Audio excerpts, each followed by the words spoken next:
ಉತ್ತರ ಕರ್ನಾಟಕ ವೃತ್ತಿ ರಂಗಭೂಮಿಯ ನೇಪಥ್ಯ ಕಲೆಗಳು ಮತ್ತು ಕಲಾವಿದರ ಬಗ್ಗೆ ಸಂಶೋಧನೆ ಮಾಡ್ತಾ ಇದ್ದೇನೆ.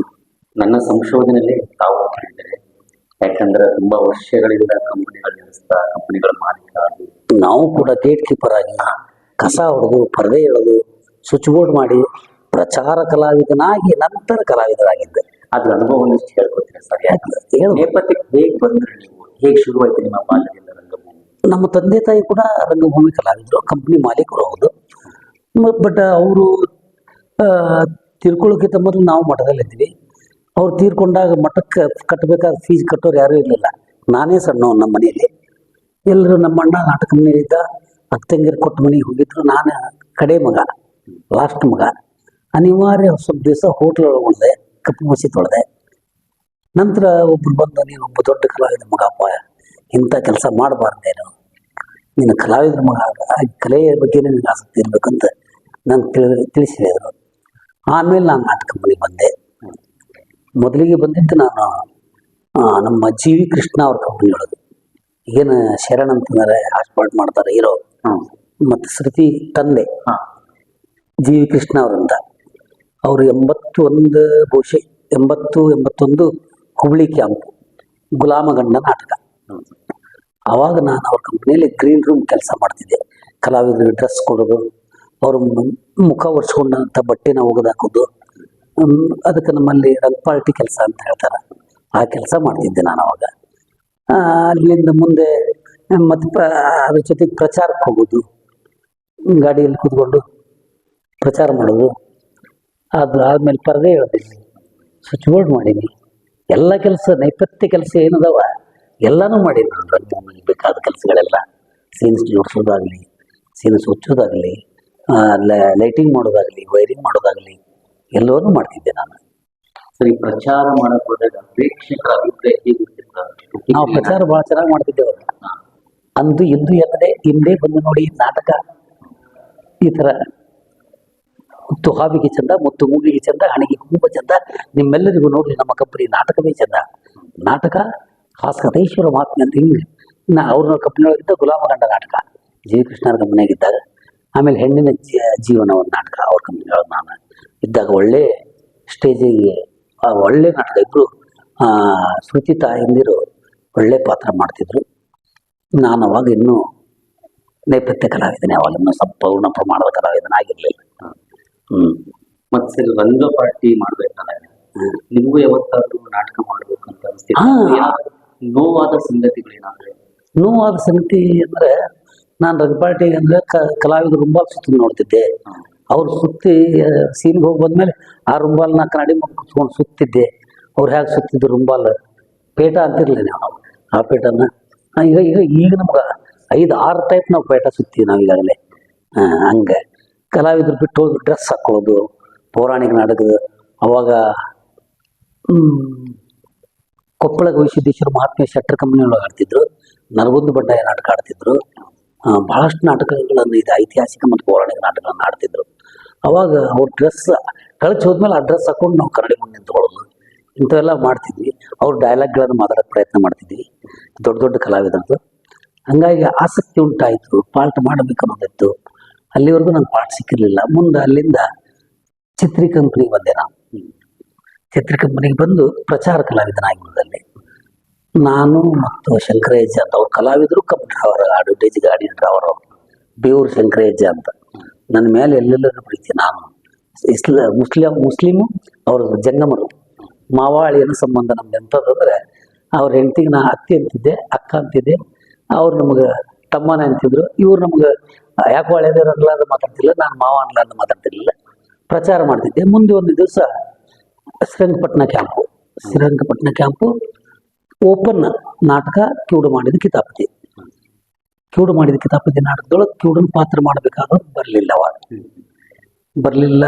ಮಾಲೀಕರಿಲ್ಲ, ಎಲ್ಲ ಬೋಗುಚ್ಚರು ಯಾವನು ಇಲ್ಲ, ನಾಟಕ ಆಡಿದ್ರು. ಅವಾಗ ಬೇವೂರು ಶಂಕರಯ್ಯ ನಮ್ಮ ಮಾವ ಅಂತ ಹೇಳ್ತಿದ್ನಲ್ಲ, ಅವರು ಮಾಲೀಕರು ಹೇಳಿದ್ರು, ಇಲ್ಲ ತಾಳಿಕೊಟ್ರಾಜ ಅವ್ನು ಮಾಡ್ತಾನೆ, ಅವನ ಹತ್ರ ದೈವಿಕ ಶಕ್ತಿ ಅದ. ನನಗೆ ಅವಾಗ ಒಂದು 17-18 ವರ್ಷ ಭಾಳ ಅದ. ಆ ಕ್ಯಾರೆಕ್ಟರ್ 70-80 ವರ್ಷದ ಕ್ಯಾರೆಕ್ಟರ್ ಅದು. ಅದು ಬೇಡ ಅಂತವ್ರು, ನೀವು ಮಾಡಿಸ್ರಿ, ಫೇಲ್ ಆದರೆ ಹೆಂಗ ಅಂತವ್ರು. ಫೇಲ್ ಆದ್ರೆ ನಾನು ನಮ್ಮ ಮಳೆ 1 ವರ್ಷ ನಿಮ್ಮ ಹತ್ರ ಪುಕ್ಷೇಟ ದುಡಿತೀವಿ ಅಂತ ಅಗ್ರಿಮೆಂಟ್ ಮಾಡ್ಕೊಡ್ತೀವಿ ಅಂತಂದೇಳಿ. ಆ ಧೈರ್ಯದ ಮೇಲೆ ಅವತ್ತು ನಾಟಕ ಅದನ್ನೇ ಆಡಿದ್ವಿ. ನಾಟಕ ಸಕ್ಸಸ್ಫುಲ್ ಆಗಿಬಿಡ್ತು. ಅಂದ್ರೆ ನಿಮ್ಮ ಮೊದಲ ನಾಟಕ? ಮೊದಲ ನಾಟಕ. ರಂಗದ ಅಲ್ಲಿವರೆಗೂ ನಾನು ಥಿಯೇಟ್ರಲ್ಲೇ ಮಲಗ್ತಿದ್ದೆ, ಥಿಯೇಟ್ರ್ ತಂಬು ಬಟ್ಟಿಯಲ್ಲೇ ಮಲಗ್ತಿದ್ದೆ, ಹೇಳ್ತಿದ್ದೆ.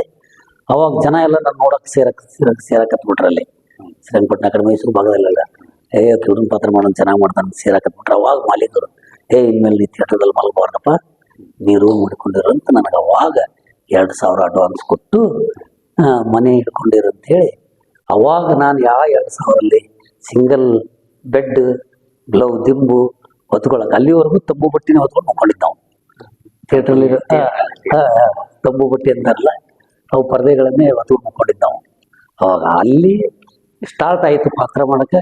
ಅಲ್ಲಿಂದ ವಾಪಸ್ ನೋಡೋ ಪ್ರಶ್ನೆನೇ ಬರಲಿಲ್ಲ. ಅಲ್ಲಿ ದಿನಕ್ಕೆ ಇಂಪ್ರೂವ್ಮೆಂಟ್ ಹಾಕೋತ ಹೋದೆ. ಒಳ್ಳೆ ಕಲ ಅದು. ಮುಂದೆ ಭಾಳಷ್ಟು ಮತ್ತೆ ನಮ್ಮ ಅಣ್ಣ ನಾವು ಸೇರಿ ನಮ್ಮ ಅಪ್ಪ ನಮ್ಮ ನಿಲ್ಸಿದ ಕಂಪನಿನ ಸ್ಟಾರ್ಟ್ ಮಾಡಿದ್ವಿ. ಯಾವ ವರ್ಷದಲ್ಲಿ ಶುರು ಮಾಡಿದ್ವಿ? 83 ಸ್ಟಾರ್ಟ್ ಮಾಡಿದೆ. ಮತ್ತೆ 83 ಸ್ಟಾರ್ಟ್ ಮಾಡಿದ್ವಿ. ಮತ್ತೆ ನಮ್ಮ ಅಣ್ಣ ನಾವು ಸೇರಿಕೊಂಡು. ಈಗ ಒಂದು ಕಂಪನಿ ಶುರು ಮಾಡೋದು ಸರಳನ ಕಷ್ಟ? ಭಾಳ ಕಷ್ಟ ಸರ್, ಭಾಳ ಕಷ್ಟ, ಭಾಳ ಕಷ್ಟ. ನಾವು ಸ್ಟಾರ್ಟಿಂಗಲ್ಲಿ ಮಾಡ್ಬೇಕಾದ್ರೆ ನಮ್ಮ ಕೈಯಲ್ಲಿ ದುಡ್ಡಿಲ್ಲ, ಬಡ್ಡಿಗೆ ದುಡ್ಡು ತೆಗೆದು ಸ್ಟಾರ್ಟ್ ಮಾಡಿದ್ವಿ. ಅವಾಗೆಲ್ಲ ಥಿಯೇಟ್ರ್ ಬಾಡಿಗೆ ಕೊಟ್ಟು ಕಲಾವಿದರ ಸಂಬಳ ಕೊಟ್ಟು ನಾವು ಮನೆಯವರು, ನಾನು, ನನ್ನ ಹೆಂಡತಿ, ನನ್ನ ಅಣ್ಣ, ನನ್ನ ಅಣ್ಣ ಹೆಂಡತಿ, ನಮ್ಮ ಅಣ್ಣನ ಹೆಂಡತಿ, ಅಣ್ತಮ್ಮರು, ಇಷ್ಟೆಲ್ಲ ಜನ ದುಡಿದ್ರು ಕೂಡ ನಮ್ಮ ಕೈಗೆ ದುಡ್ಡು ಸಿಗ್ತಿರ್ಲಿಲ್ಲ, ಊಟ ಸಿಗ್ತಿರ್ಲಿಲ್ಲ ನಮ್ಮ ಹೊಟ್ಟೆಗೆ. ಅವೆಲ್ಲ ಕಷ್ಟದ ದಿನಗಳಿದ್ದು. ಅವಾಗೆಲ್ಲ ದುಡ್ಡು ಭಾಳ ಕಷ್ಟ ಕಾಣೋದು. ಅವಾಗೆಲ್ಲ ಎಷ್ಟು ರೇಟ್ ಅವಾಗೆಲ್ಲ ನಾಟಕಕ್ಕೆ? 2 ರೂಪಾಯಿ ಮೇಲ, 3 ರೂಪಾಯಿ ಕುರ್ಚಿ, 5 ರೂಪಾಯಿ ಕುರ್ಚಿ ಅಷ್ಟೇ. ಬೇಕಾದಷ್ಟು ಘಟನೆಗಳು, ಭಾಳಷ್ಟು ಘಟನೆಗಳಂದ್ರೆ ಬೇಕಾದಷ್ಟು ಘಟನೆಗಳು. ಅವಾಗೆಲ್ಲ ನಾವು ನಾಟಕ ನಡೆಸ್ಬೇಕಾದ್ರೆ ಒಂದು ಊರು ಮಾಡಿದ್ವಿ, ಕ್ಯಾಂಪ್ ಮಾಡಿದ್ವಿ.